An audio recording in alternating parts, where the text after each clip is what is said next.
Good afternoon. On behalf of Paraclete Press, welcome to this virtual launch of Margaret B. Ingram's new collection of poems, Exploring This Terrain. My name is Rachel McKendry, and I'm the book publicist here at Paraclete. We're thrilled to have you with us today. A recording of today's launch will be available later on for your reference and for anyone who couldn't make it. And throughout Margaret's remarks and reading, we invite you to use the Q&A button at the bottom of your screen to submit your thoughts and questions, and we hope to get to all of you. Now I'd like to introduce Margaret. Margaret B. Ingram, a poet and photographer, was born in Atlanta, Georgia, and grew up exploring the woods behind her childhood home. She is the author of a poetry chapbook, Proper Words for Birds, from Finishing Line Press, which was nominated for the 2010 Library of Virginia Award in Poetry, and also of This Holy Alphabet from Paraclete Press, a collection of lyric poems adapted from her own translation from the Hebrew of Psalm 119. Ingram is the recipient of an Academy of American Poets Award, a Sam Reagan Prize, and numerous residential fellowships at the Virginia Center for the Creative Arts. She has twice collaborated with composer Gary Davison, most notably to create Shadow Tides, a choral symphony commissioned to commemorate the 10th anniversary of 9/11, and performed on that date in Washington, D.C. Margaret lives in Alexandria, Virginia. Thank you, Margaret, and congratulations. Thank you, Rachel. And thank you all who are joining us. I guess in some sense, we do have sort of a captive audience these days, but I know that there's lots of other things that you could be doing now besides joining me and us as we explore this terrain.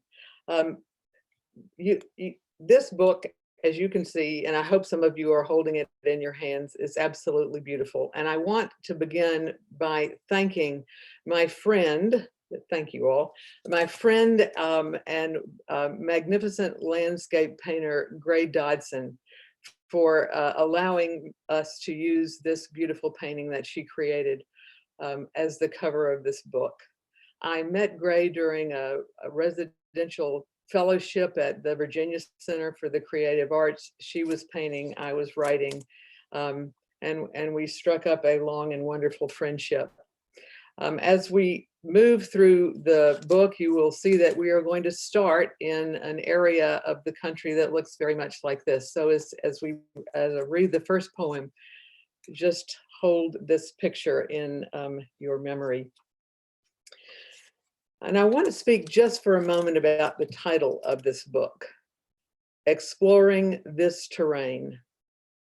A number of years ago now, over a decade, my good friend and sometimes collaborator, the poet Phyllis Tickle, said to me, Peg, you've always been a terrain poet. Now, I had never heard that term before, but I immediately knew that she was exactly right.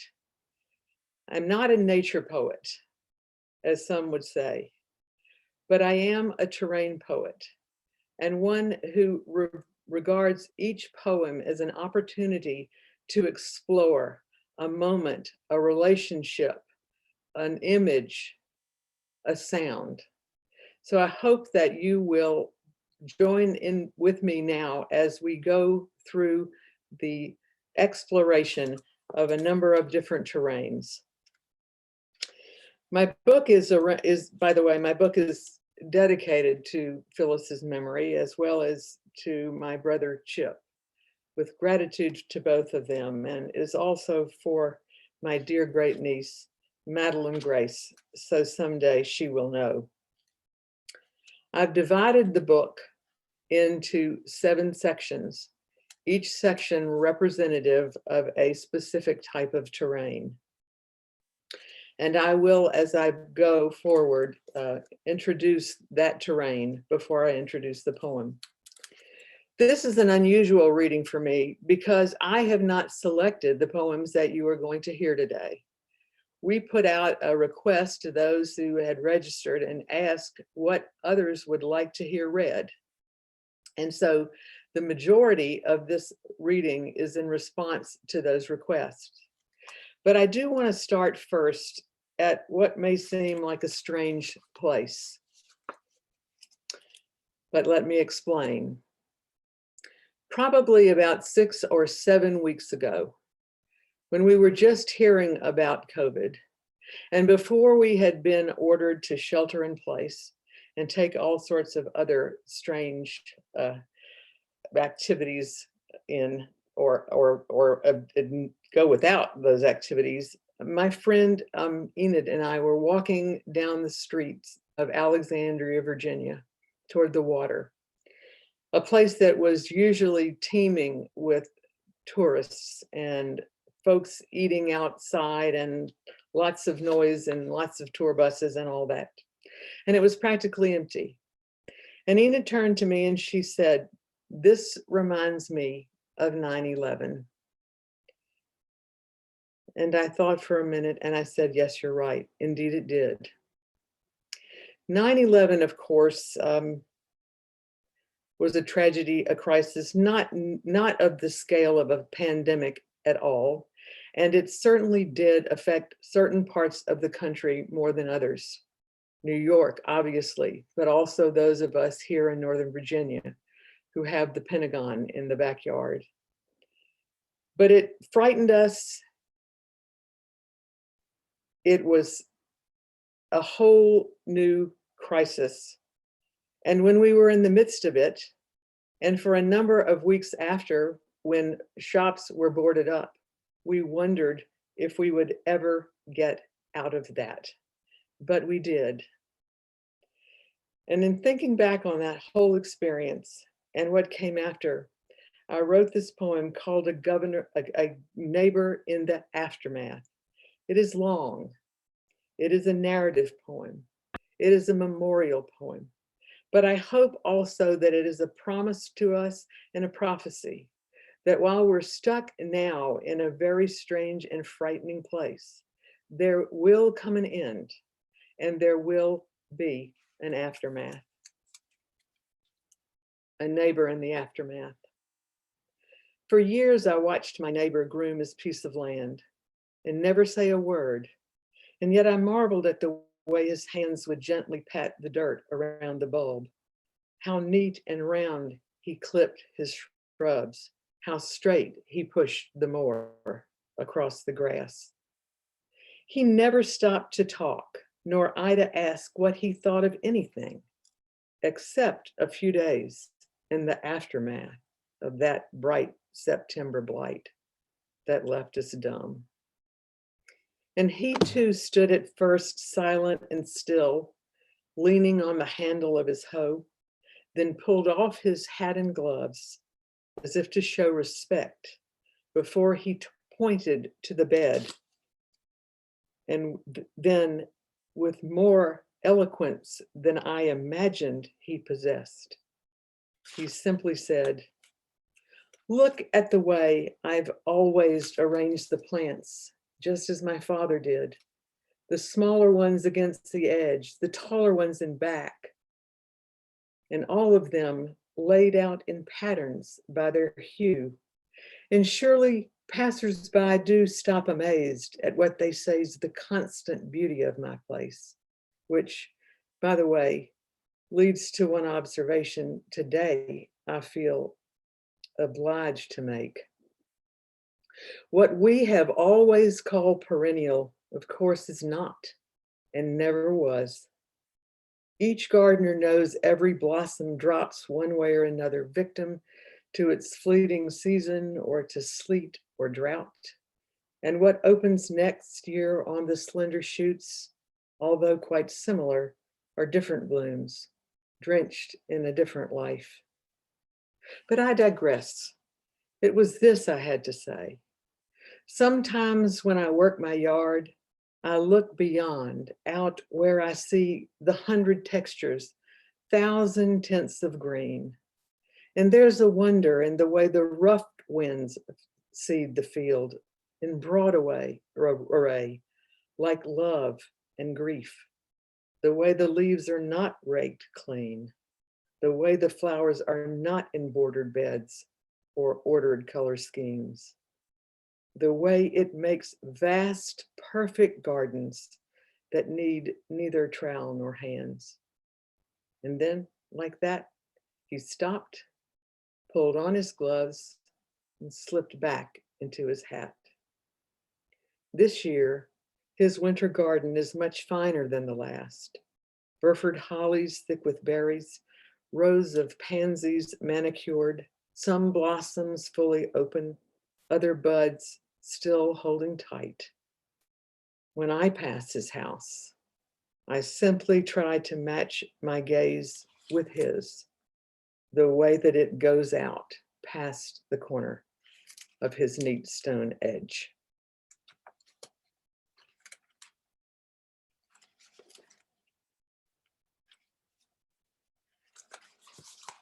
My book, as I said, is arranged in 7 sections, 7 being, of course, the perfect number.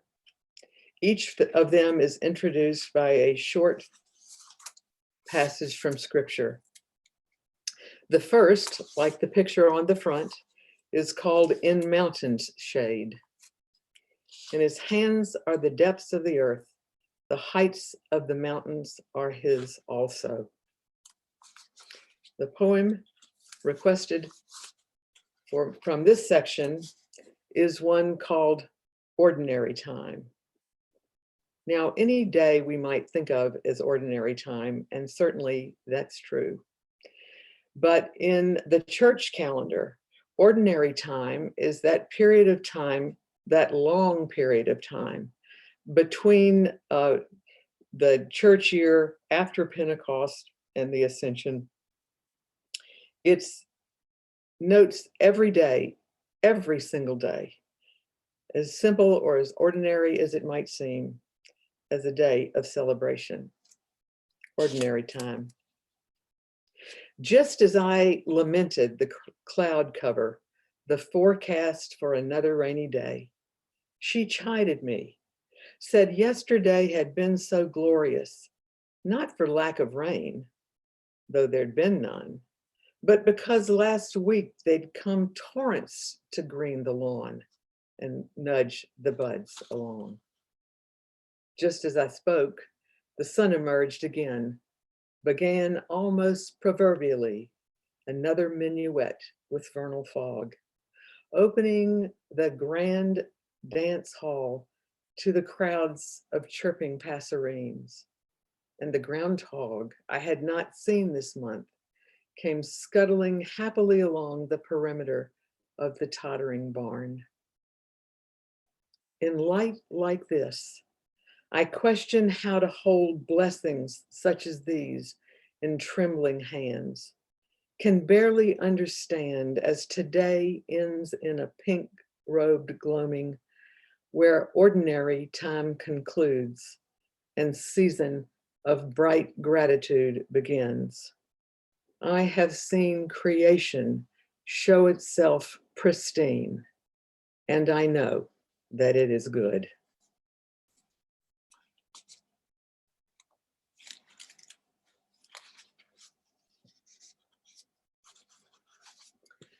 Section 2 leads us to all the water touches. The sea is his, for he made it, and his hands formed the dry land. This is a long poem also for my dear friend Phyllis Tickle. It's called Observances, and it has an obvious double entendre. First, it speaks to those things that we observe in our daily life.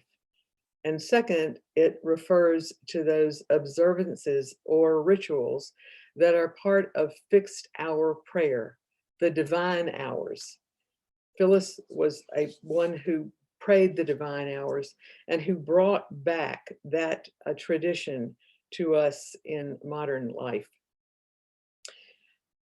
The stanzas are numbered, and I will read them by number, but to help orient you, I want you to know that I wrote this poem, I imagine this poem as standing on a small piece of land, surrounded by water, the Atlantic Ocean on one side, and the Sound on the other. Observances for Phyllis 1. At dawn, there are the shorebirds after silent matins, a colony of common gulls, 2 whimbrels, and a plover, genuflecting above the shining sand while they seek their portions. 2. The breeze that moves so gently over deep with morning's haste gust up again to chase the birds and raise the drowsy heads of sea oats bending to the dunes and rouse them into rhythmic davening. 3. At height of sun and breaking tide, the boat-tailed grackle all alone has found assurance bold enough to trawl the rippled shallows of the strand and harrow their more plenteous supply than any need he seeks to satisfy. 4. The spirited wind at last subsides to allow the angling tide to roll the foamy edges of the ocean back, then suddenly picks up again to lift a string of pelicans and ferry them along the glimmering way of secret fish. 5. All the while, the understated moon waits for hibiscus cast of journeying sun to nestle behind the shadow of scrub pines before it lays its own reflection down on the stiller surface of the Sound. These are the fixed hours on the Outer Banks. A single page within the endless book of days creation follows to render praise and recognize the power that abides. And this is mystery akin to grace, how water and wind and bird together all converge in this one place, where with this liturgy of light, I come to see what holds them all keeps me.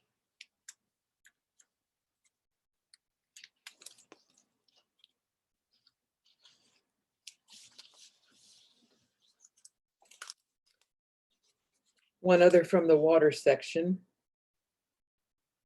It's called Preservation, and it is for 3 named Charles. My family was not particularly original with names.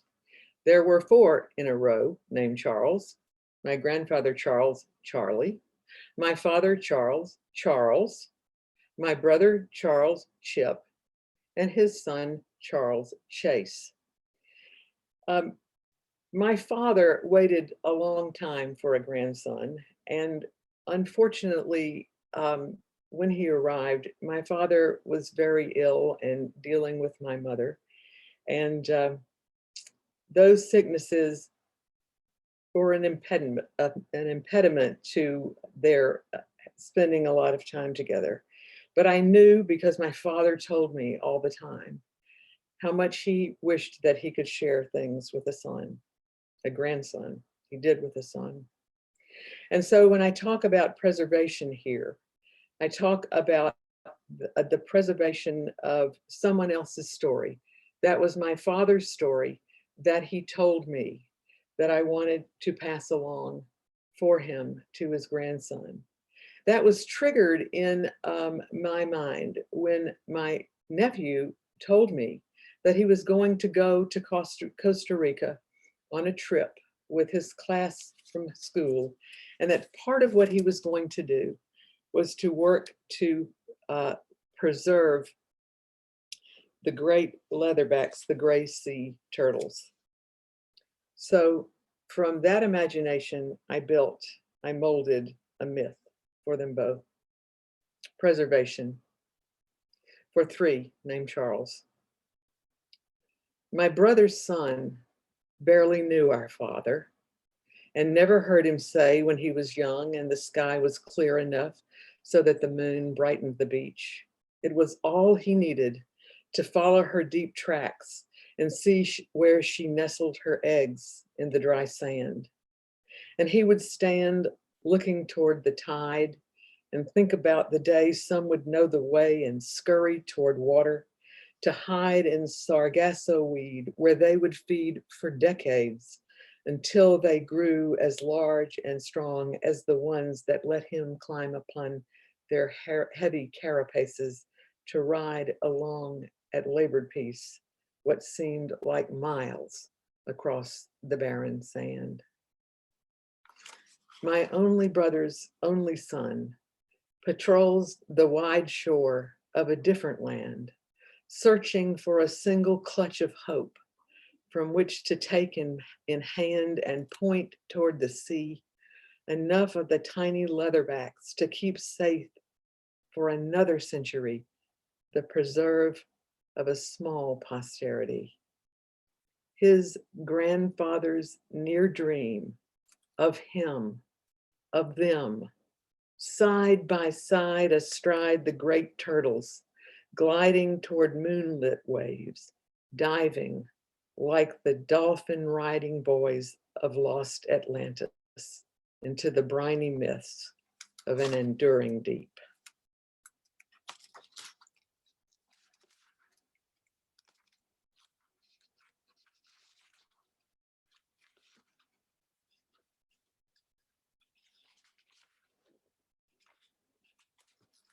Section 3, this small plot. It refers to family and familiar surroundings and those experiences that we encounter going about our daily lives. All but the first one are set very close to home, mostly in my backyard and with family. Remember the former things of old.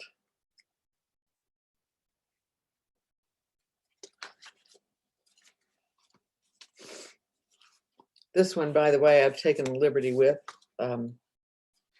I've chosen this. It wasn't requested.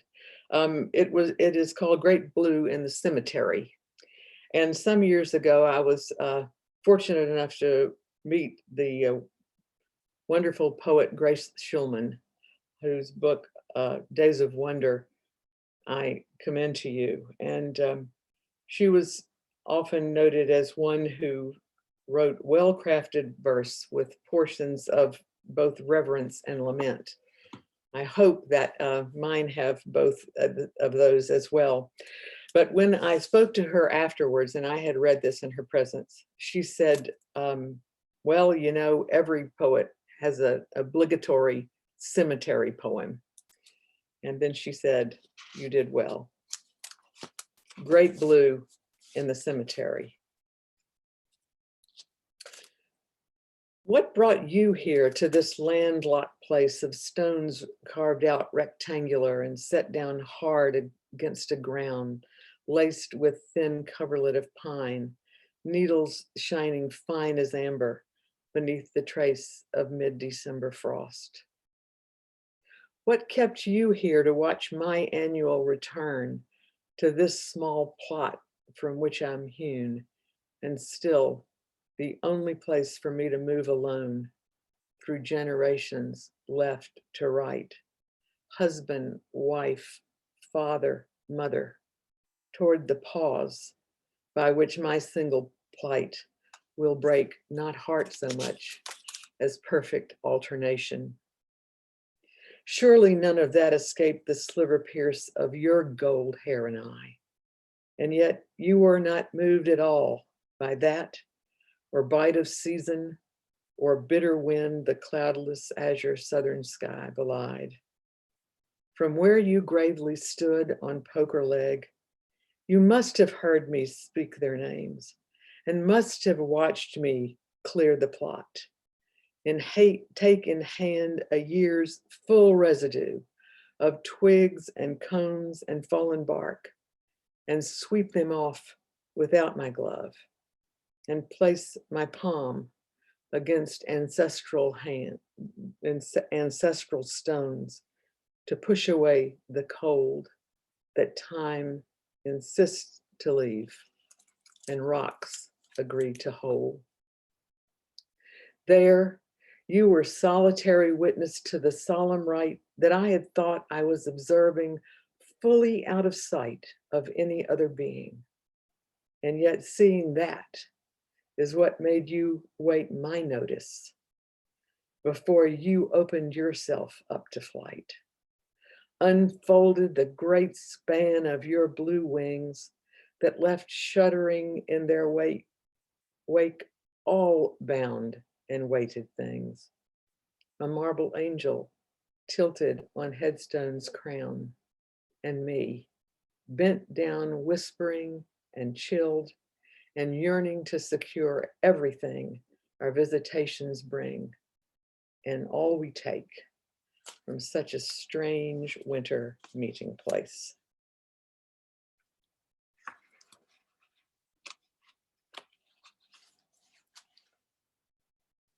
Section 4, the company of women.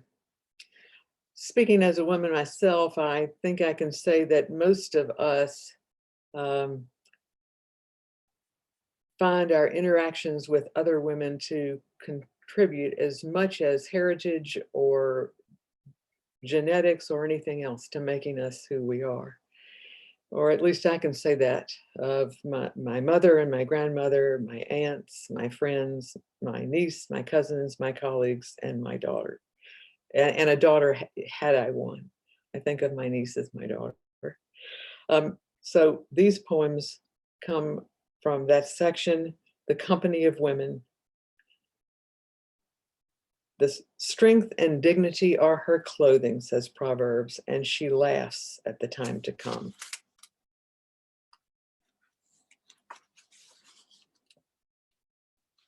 And back to the requested poems. As you'll see, sometimes we have to make an attempt to find sense in tragedy and loss. Like so many, sometimes we can see no answer at first, and they happen without reason, accidents. Like so many of my poems, I will have to say this one did not come to me immediately at all, but it came in a response to a very sad event, and it took decades to reveal itself. It's written for a young woman, a member of a very important family in North Georgia, where I taught school and with whom I spent almost every evening eating dinner. It's called Dark Intersection for Holly, 1957 to 1978. You were watching the moon when you left the road to take the ravine, where the soft red Georgia mud whispered to you as Chickasaw songs, the ancient names of these hills, that place, and called your crimson shadow to mark a richer spot in the dim half-light where it fell like you, casually. Winter always comes winding its own path, bringing to evergreen shrubs slick, bright berries that stir your name. We call into the wind, follow the veil of breath, the lengthening days as far as we can. But May always edges us off the trail, stops us at the place we find the moon is holding you in its new arms.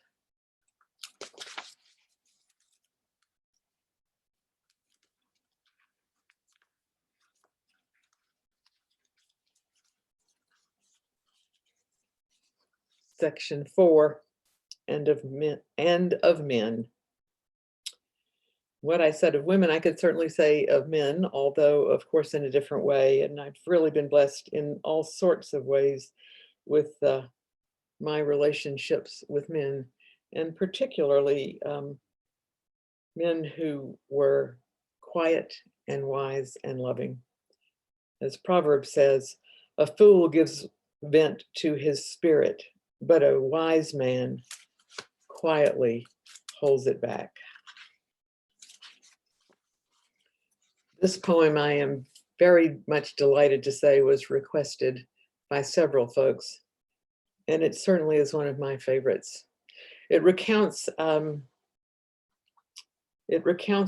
moment in a day in fall in Northern Virginia, in the Shenandoah Valley again. My brother, who lived in Atlanta, had come to visit me, and we in turn went to visit his daughter, my niece Meg, when she was a student at the University of Virginia. And I love to explore the land around there, and I dragged them off one day, and we were hiking in the woods, and we were far away from the road. And this recounts an amazing thing that happened. Unforeseen.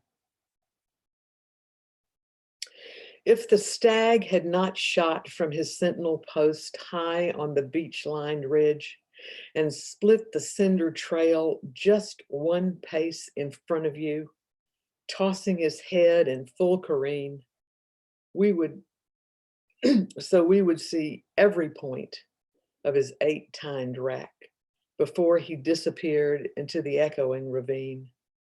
We would have passed through that October day as heedless as every buck during the rut. You would not have stopped short to ask if we had noticed how near and fast unforeseen danger had dared make such a casual pass before us. And we would not have moved so attentively into the hull of another man's timber. I would never have heard your daughter say, "These look just like Papa's woods," when we approached the place where a wide creek meandered on past itself.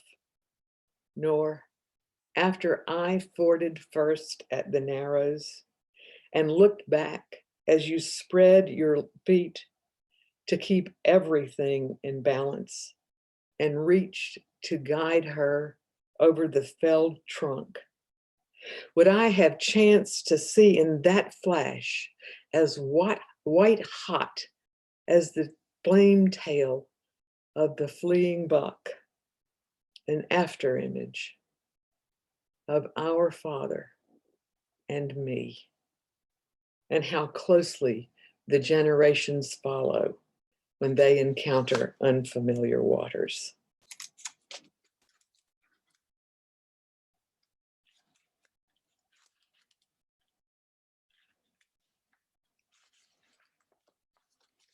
Six is the wisdom of creatures. I learn a lot from observing animals, and particularly the birds.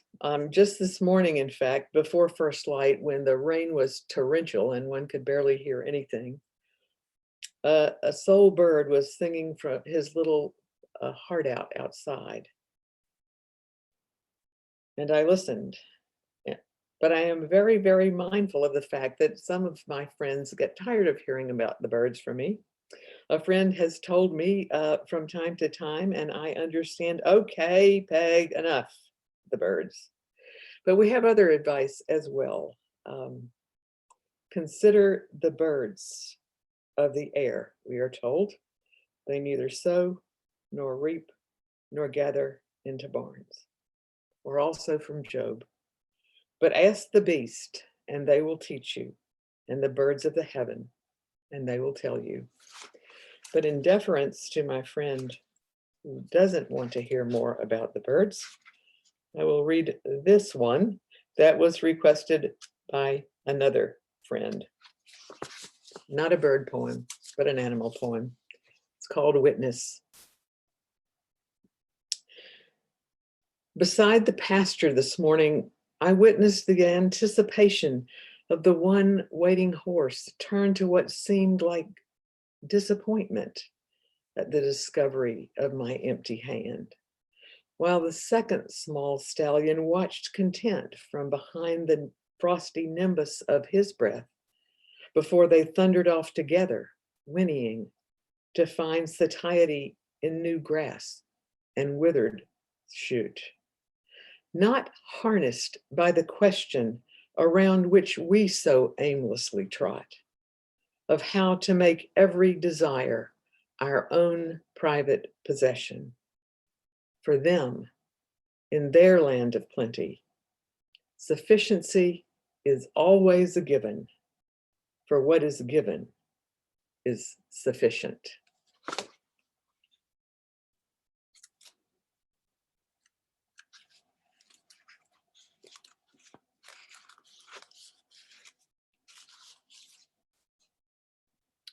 Section 7, what abides? So now, faith, hope, and love abide, these three. I was actually delighted when the request came in that more came from this section than from any other. And I don't know if that reflects the times we are living in or if it is true that that is what abides.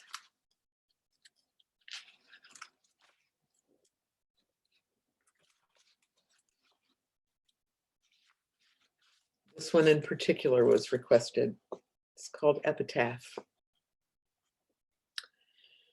I hope my life was penned in such a way that when time comes to write my epitaph, someone might think to say, not that I was good so much as kind, and that I wrote quite well beyond my means, because it was the wind of grace blown down that gave me words and moved my sluggish hands, and that I always sought to know the unseen things. And though I loved the breadth of language for my art, my heart always seemed fixed on the day when all the words and sounds would fall away, and that I was quite hopeful to the last, if anyone would choose one line to inscribe my memory in stone, it would surely be the simple supposition I know right.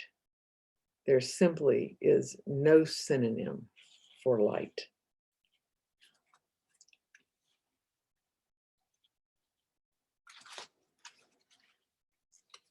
I want to have some time in a moment to take some requests to answer some questions. If you have any, I hope you do. If you don't, I'll certainly be able to fill up the time with other poems. But I have to say, and I'm gonna break the promise that I just made, and I'm going to read a bird poem. And the reason I'm going to do that is that I've read poems about my brother and my father and my nephew and my niece, my grandfather.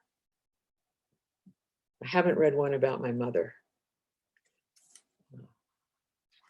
It wasn't requested, but I can't go without that, certainly. As you heard, I had a chapbook entitled Proper Words for Birds, and this was the title poem of that chapbook. If you were looking at it, by the way, I need to say this, I think if you were looking at it, you will see that there are certain words in italics, and those all refer to the terminology that refers to specific types of birds.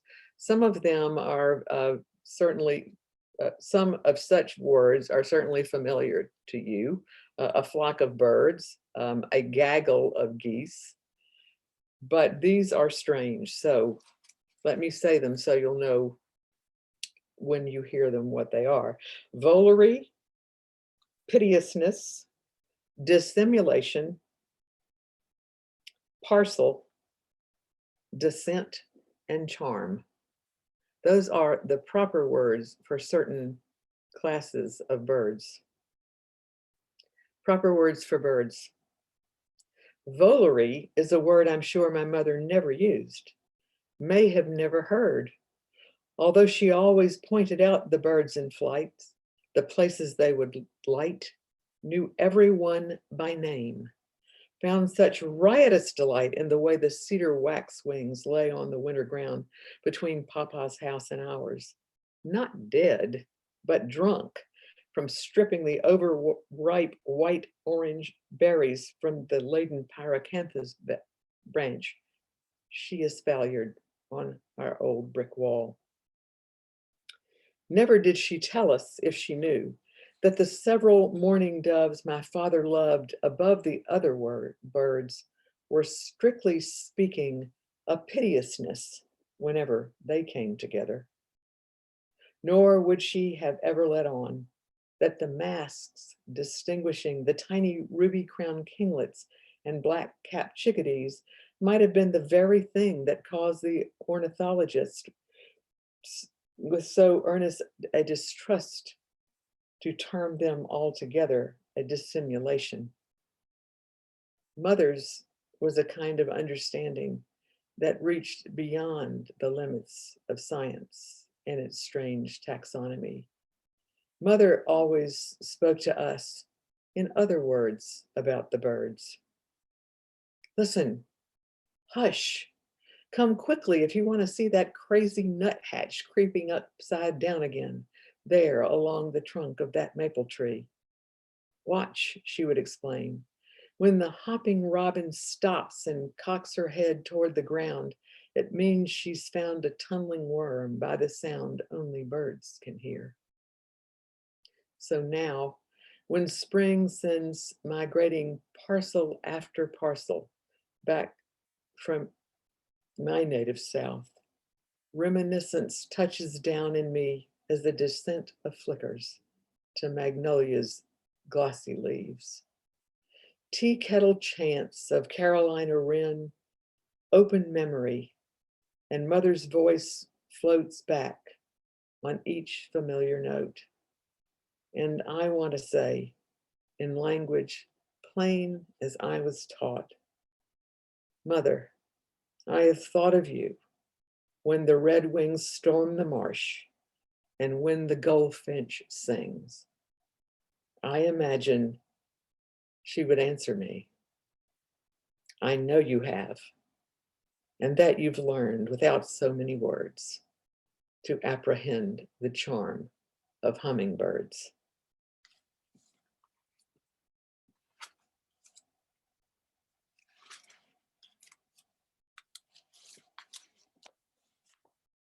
Rachel, do we have any questions or any requests that we can go to here? We have a lot of very good questions. Peg, thank you so much for reading those to us. Quite a variety of questions, so I'm going to try to connect the ones that are sort of related to each other here. Here's a question from Allison Poff. She says, thank you for sharing these wonderful poems.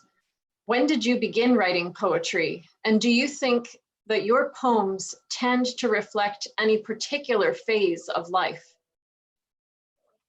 Two-pronged question. I began to write poetry very early, as a matter of fact. The first poem that I remember writing was in the 4th grade, actually, and it's an interesting story. I can recite the beginning of it to you, and I will in a moment. We had an assignment for our 4th grade class to write about the fall, and this is what I wrote. I wish I could remember the end, but this is the beginning. The asters are in bloom, the creek waters trickle and flow. The leaves fall off the trees very, very slow. The squirrels are storing nuts for colder months ahead. The foxes run to caves to make their winter beds. Don't know what else happened. I do know this. I got in trouble with that poem, actually. My 4th grade teacher accused me of having plagiarized or having had help for that poem. So it was a bit of a disappointment and almost derailed, I guess, my poetic interests. But I kept on reading, and I kept reading mostly the Psalms, to be perfectly honest with you. I fell in love with them in the King James Version. And every Sunday when we would come home from church and after lunch, I would go into my room and close the door and sit there and read through them. Well, the school teachers were redeemed in the 8th grade. When my 8th grade English teacher, and I hope that there's some folks on this who remember this very well, but my English teacher, Mr. Warren, who was himself a poet, sent some of my poems, unbeknownst to me, off to a journal, and they were accepted, and he brought them back, and much to my delight, they had taken my poem called The Curtain and published it. Typically a typical 8th grade poem about death, but anyway, that was the beginning. I hope that is a bit of a long answer to when I became a poet, or knew I was, or started the career, but I haven't stopped. But I really do ascribe to the theory that Ovid articulated when he said poeta nascitur non fit. A poet is born and not made. And I do suppose that applies to other things as well, musicians, painters, but certainly that was true for me. I just really didn't have a choice in the matter. That's wonderful. The second part of that question, I'm sorry. Oh, let's see. Do you think that your poems tend to reflect any particular phase of life? I don't. And part of the reason except I think that they're coming to do that more. The older I get, the more they do. The more they are a means for me to look back and to remember. And in fact, I have a number of poems that I am working on right now that I find are going back. And I think they're trying to recapture those things that were lost, and to remember also those people who were lost and who were part of them. But I have to say, the act of writing a poem for me is a long one. And I don't just sit down and write something out quickly. I may start with a few lines, and I usually do. And by the way, I will say my poems are given. I don't ever sit down and say, okay, today I think I'm going to write about so-and-so, but rather I will see something or hear something and jot down a few lines. But many of my poems take me years to write, literally years to write, some decades. From the first words on the paper till what I think are final. But they're never final. I have to say, I do a lot of post-publication amending as well. That's interesting, because we have a few questions here about your choice of words and how your words change. Karen Stiller says, I'm wondering how you know when a poem is done, or do you always want to tweak it again, especially when you're reading it out loud? Well, I think I just did answer that poem, absolutely. Yes. An inveterate tweaker, constantly. And yes, and I'm glad she brought the other part, the end of that up, especially as you read it out loud. I don't know that this is true anymore necessarily. I think it was certainly true of a lot of earlier poets who wrote in rhyme schemes and rhythm. And I do occasionally, but if you notice, there's probably a lot of internal rhyme in my work, but I am driven as much by the ear as I am by the eye. So yes to that. Peggy, there are a lot of questions about writing about nature and the difference between a terrain poet and a nature poet. An anonymous attendee asks, how did you choose to use poetry as your mode of communicating your passion for nature? And it sounds like that began with that very first poem that you ever wrote. Right, it probably did. And also, yes, because I found a way to memorialize, if you will, the experiences that I was having by writing them into poetry. I should say this, that I spent a lot of my early years pretty much alone, and not in a sad way. I don't want to say that it was, but the first 3 years, and this is an extraordinary thing when you think about it, because I was living in Atlanta, Georgia, but the first 3 years of my life, I lived in a large apartment complex. And I was the only child in that entire apartment complex, the only one. So I spent a lot of time outside, poking around with a stick in a little pond or pool. And I spent a lot of time outside, actually sort of trying to play with and talking to the chipmunks.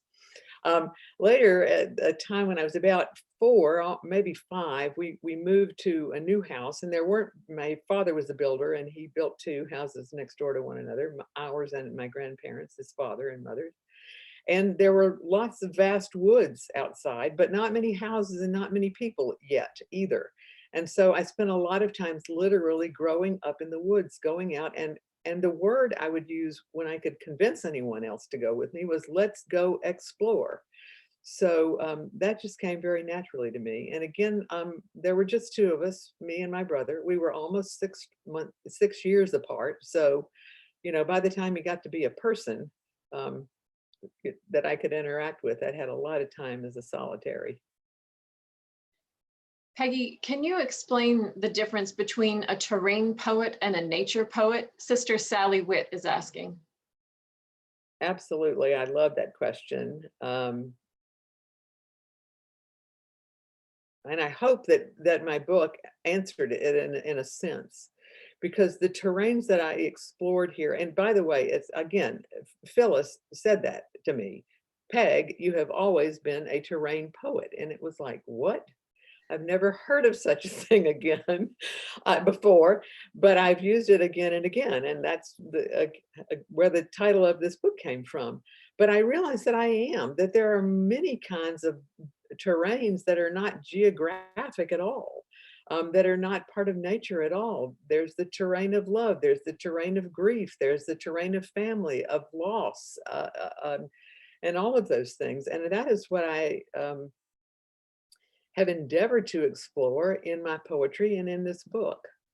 But I also want to make a distinction that is personal but significant to me. A lot of my poems are based clearly in nature, and in my observations are what are called nature. But I really prefer not to call myself a nature poet at all, but or not to call it nature, but to call it creation. I am mindful always of how nature came to be and who it is that has put all this here for us to explore and enjoy. That's wonderful. We have a few more questions about your actual process. I'm going to try to put them in an order that makes good sense. Patty Smitherman says, did you structure this book, your 7 sections, before writing the poems or after? After. Absolutely after. When I felt like I had a body of work large enough for this collection. And by the way, there's 70 poems in this book. I don't know if I said that or not, but that's a pretty substantial number. It was after that I realized, as I was going through my own work, that they really fell very neatly into those various categories.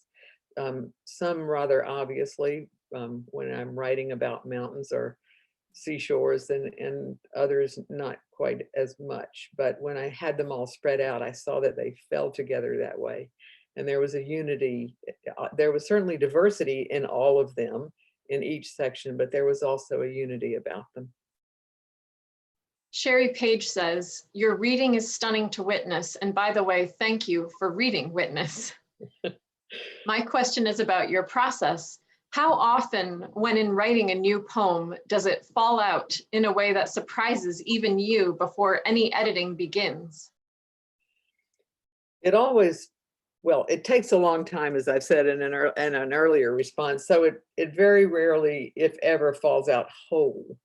But portions fall out whole, and it always falls out. And I guess I would really describe my process as sort of being in 3 parts. The first is to pay attention to what is going on around me, particularly out in the world, and to be attentive.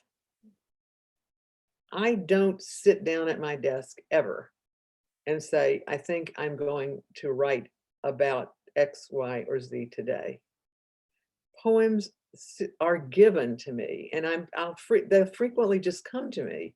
I'll hear something, I'll see something when I'm out walking, even when I'm driving to the office, and a line will come into my head. And if I'm fortunate enough to have a pencil and paper around, I can jot it down. Sometimes I lose it entirely. So that's the first step is being attentive. The second is observing carefully what has caught my attention, exploring it, if you will, then contemplating it at length, sometimes studying about it. And then the third step is throwing in imagination and stirring it all up and seeing where it leads. There are a couple of comments here from Honey, Secunda, and Jessie Carmen.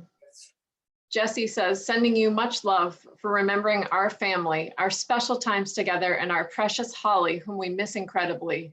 We will always love you. And Honey says, I just wanted to say you were the largest influence in my sister Holly's life to write her poetry. You as her teacher at Lakeview Academy in Gainesville. Here in my bedroom on my wall is my favorite poem she wrote about rainbows. Wow. Thank you. I would have said girls, but you're not anymore. Thank you, ladies. That's very touching. An anonymous attendee is asking if your 8th grade teacher was Mr. James Warren. Indeed, he was. A poet himself. Patty Smitherman says, thank you for that 4th grade story of the teacher's unfortunate response. My 9th grade teacher told me that there were lots of people with whom I could share my problems after reading my poem about a friend whose family was in crisis. It wasn't me or my family. I was so angry that I didn't write again until college. How many poets' dreams have been crushed that way? That's the truth. And I hope I hope, and I don't know, well, first of all, I hope there are a number of my former students listening, but most of all, I hope that I did not visit that same pain on my own students. I doubt you did.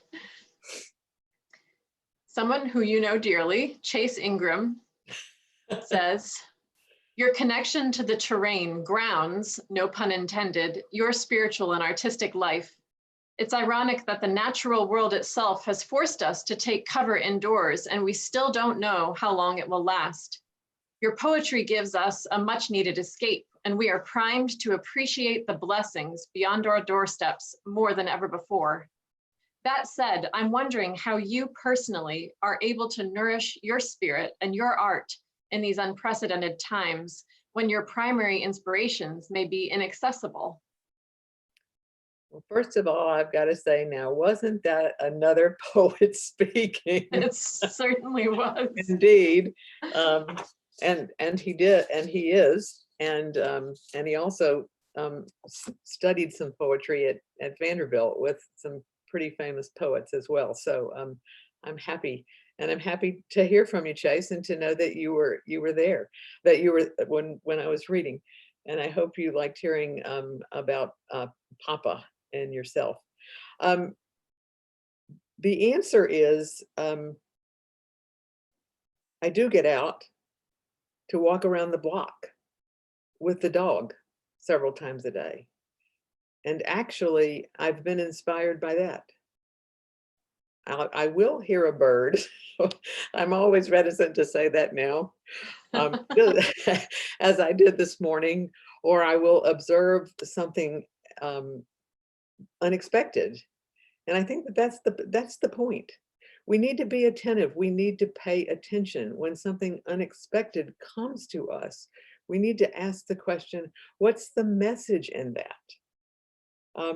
I think it would be very hard not to be inspired by the world around us. But the other thing too is that I spoke earlier about the fact that that it takes me sometimes decades from start to finish to complete a poem, if they're ever complete. And I'll have to say that I have a satchel full of drafts for me to go back to, and I will do that now that this book has been launched and it will go forward and have a life of its own. And in fact, I'm working on one right now that I began, I believe, around 30 years ago. So I would say to chasten to all the other writers out there who might have a tendency sometime to look at their work and say, oh, poo, this is not going anywhere. We all feel that way sometimes. Hold on to it. It will go somewhere. Kathy Stout says she would be interested in knowing what your daily practice is like when you are on the Outer Banks, and where exactly one of her favorite places. Where on the Outer Banks is usually Kerala. You know, venture into Duck when you need to get supplies.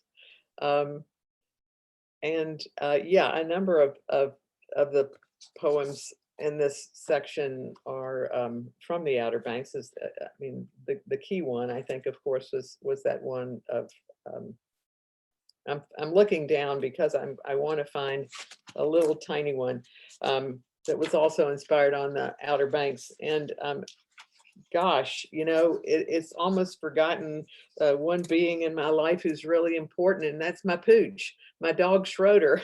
And I say that because for someone, you know, who's in that age group that is supposed to be really careful and has been closed in a house alone for 6 weeks now, maybe 7. I'm running out of the ability to count. That little guy is pretty important. So I'm looking down, hoping I can find my puppy poem here. Sorry, if you don't mind waiting just a minute. Not at all. Not long, and it'll, when we get to it, and you're gonna say, you know, why don't you make us wait for that? It's called Moving from Deep, and it's one of those short 1-sentence poems in which the title runs into the first line, and it's all 1 sentence.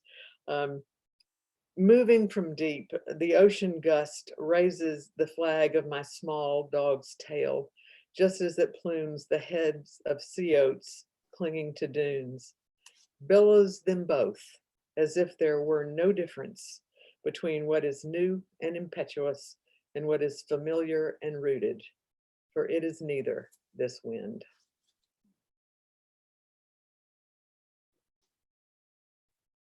A puppy poem. That's one puppy poem. Aww. And one more puppy poem since I've got a minute. And then I'll try to go back and answer the rest of Kathy's questions, but I'm going to need you to repeat it. This one's called Clearing. Clearing. On these mornings still beneath hoarfrost, I observe where the deer have followed the path we made, how my small hound, keen on a scent, steps precisely along the cobbled line of river stones, how they move oblivious to us as minor prophets, awaiting an opening, willing to risk any turn in yearn of finding wind's constant way toward a clearing. Well, at the end of that question was, did I answer the whole question? She asked about your daily practice. What's your daily practice like when you're on the Outer Banks? To get up very early and to go out before anyone else and to walk along the seashore and then to walk back up. Usually you're up high, and so you have to go down the dunes, long staircase, and then to walk back up and turn around and observe what I have just seen. And I should have said, by the way, you know, when I was talking about when I read observances and I called it out by 1, 2, 3, 4, I should have said that those were the various times you pray the hours, and that you should have thought, as I was reading, 6 a.m., 9 a.m., Yes. noon, 3 p.m., 6 p.m., yes, then coming to the conclusion. So yes, I get up very early and go out. I'm painfully allergic to the sun, so I do spend time inside or under an umbrella, but reading and thinking and just observing. Anita Hessenauer asks, How did you choose the scripture verse which preceded each section? What was your criteria? That's a very good question. Relevance. What I found to be relevant. I mean, I was going to frankly look in this exclusively in the Psalms, but then I thought, no, you need to widen your search, because of course so much of scripture is poetry, beautiful poetry.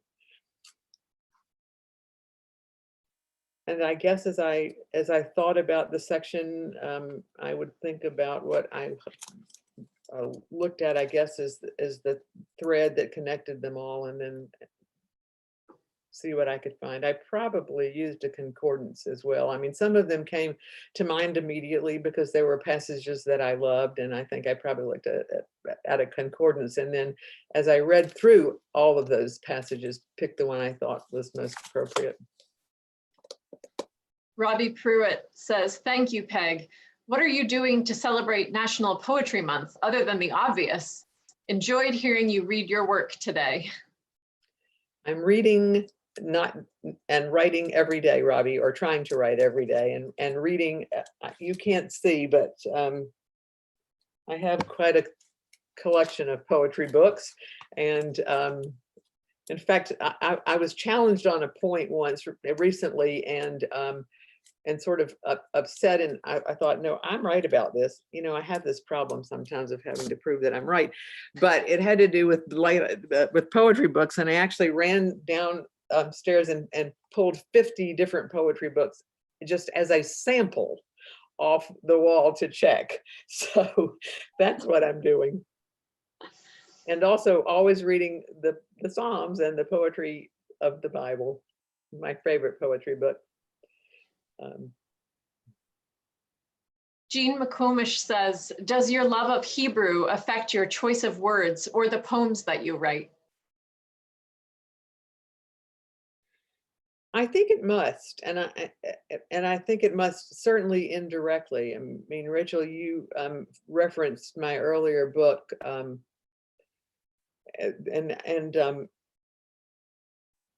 that was when I actually saw Davidic poetry, obviously in its original form.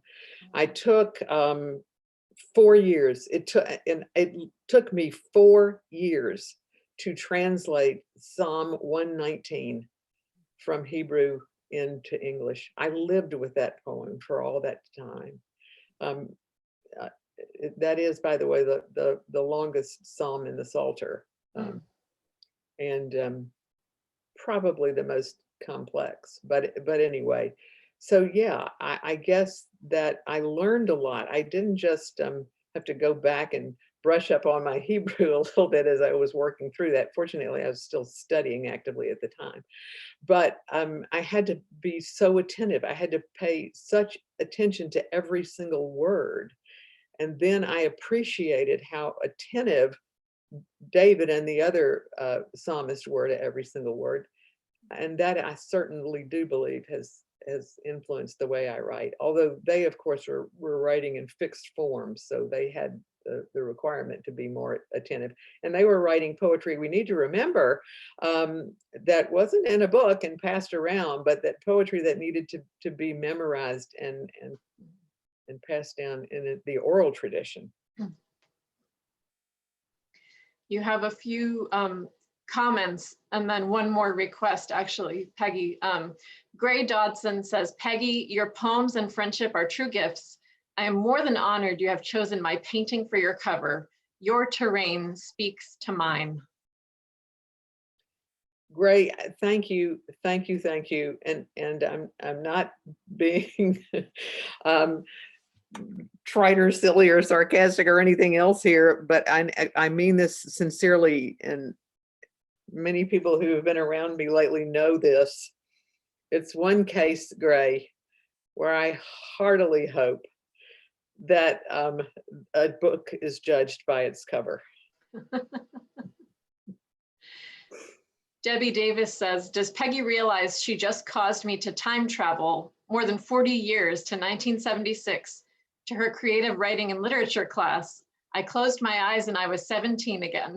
Great job. Thank you, Debbie. But we won't say how old you are now. Kathy Stout said the puppy poem was worth waiting for. And Sherry Page said, clap, clap, love these. Wonderful. So finally, Peggy, we have one more request for a poem. Ann Letty says, when the questions are finished, please read Tidewater. Okay, boy, that's a long one. And I probably should have practiced it, but yes, and I understand why she wants me to read Tidewater, and I bet she will even know where the inspiration for this poem came from. So I will. And then, if are we finished after that? Or, And we can be finished after that. all right, then I just request that I will read one closing poem. Absolutely. Tidewater. Here is northern neck's typology at spring's approach. Spindly forsythia and wild mustard are first to encroach against the raw umbers and dull ochres of mud and marsh. Tributaries flow to estuaries running to rivers, feeding the bay that openly gives herself up to the larger body. All fingers of water that move subtly toward the trigger points loosen every strain an outsider brings, yet have somehow lost all touch to soothe Commonwealth's lowland ennui, and cannot stop the anxious oysterman from monotonously declaring that surely by now, when winter has had its way and the goats have stripped the forage, it is futile to make the same climb again up the crooked rungs of makeshift ladders nailed to live oak and yellow pine and into the deer stands, just to wait through one more vacant morning. Better ways to pass the time, I heard one say.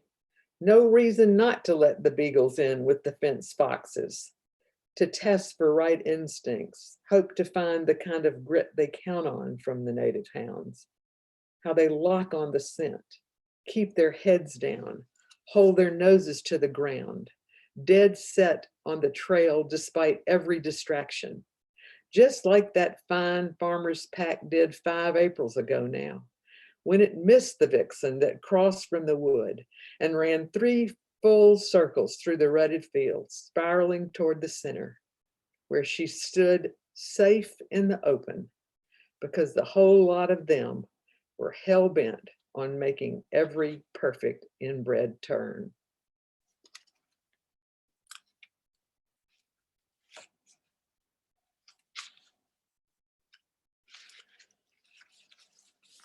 Now, thank you all. I want to thank all of you for coming on. It was a great blessing to me. I'm going to end with the final poem in this collection, Divinum Mysterium. It is all about light, the way it rises and it rests, the way it can distinguish a forest from its trees and dissect the delicate spaces between the limbs and leaves and put soft shadows down along the woodland floor. It is all about light, the way it seeks a silhouette, the way it can transform the rough and round to smooth and plain and create a clean horizon with the indelible stain that makes perspective black and white. It is all about light, the way it carries itself, the way the distant stellar beams, regardless of how slight, refuse to take their cover in the heavy shroud of night, the way even the smallest flame can push the darkness out. In the beginning and in the end, it is all about light.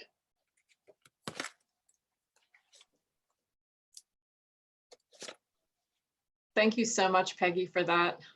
And thank you so much to all of you who joined us today for this launch.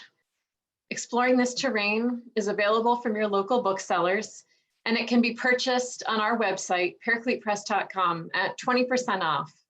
Free shipping is also available this month on orders over $45, so please consider gifting this beautiful book to the poetry lovers in your life. Your generosity will help support Peggy and Paraclete Press in our ongoing work. We hope you enjoyed this time together as much as we did, and we hope you'll join us for more of these book launches and webinars with our authors. The calendar of events is available on our website, paracletepress.com. Our prayers are with all of you for health and safety. Thank you again so much for being with us today. God bless. Thank you again, Peggy. God bless you. And God bless you, and thank you all. And thank you, Paraclete. Our pleasure. For the beautiful work you do. Our joy and pleasure. Take care. Bye-bye.